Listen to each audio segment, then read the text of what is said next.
Au moment où la jeune fille allait enlever ses bas, un soldat l'observait. Surprise, elle ouvrit rapidement la porte du train. Puis, elle jeta ses affaires dans la rivière et s'apprêtait à sauter du train. À ce moment-là, le soldat la tira vers l'intérieur. La jeune fille lui donna une gifle et tenta de sauter à nouveau. Mais il la retint encore une fois. Elle baissa sa jupe pour couvrir ses jambes. Pour éviter tout malentendu, le soldat lui donna sa veste militaire. Tous deux s'assirent silencieusement dans des coins opposés. Après un certain temps, le train arriva à la station suivante. La jeune fille voulait descendre, mais le garde avait verrouillé la porte de l'extérieur, et le train repartit. Incapable de retenir ses larmes, elle se mit à pleurer et accusa le soldat. Il expliqua qu'il rentrait chez lui en secret après la guerre. En entendant cela, la jeune fille se sentit soulagée. Le soldat sortit sa nourriture et lui proposa de la partager avec elle. Mais elle avait déjà jeté sa nourriture. Alors, il partagea son repas avec elle. Tous deux se présentèrent des excuses et décidèrent de faire connaissance correctement. Le soldat se leva immédiatement, ajusta son uniforme et commença à se présenter.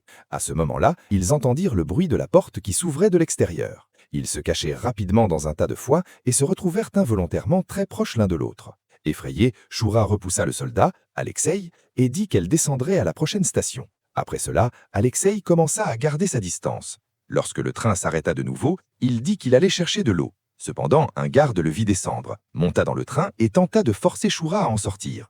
À ce moment-là, Alexei revint et repoussa le garde. Finalement, Alexei le soudoya avec 2 boîtes de nourriture, que le garde mit rapidement dans sa poche. À cet instant, un officier commandant de l'armée russe entra dans le train. Alexei le salua et lui montra sa carte d'identité ainsi qu'une lettre d'un général. En réalité, Alexei était un héros de guerre en première ligne qui avait détruit à lui seul 2 chars allemands et avait reçu une médaille pour cela. Cependant, au lieu d'accepter la médaille, il demanda 6 jours de congé pour réparer le toit de la maison de sa mère. Le général lui-même l'avait accompagné jusqu'au train.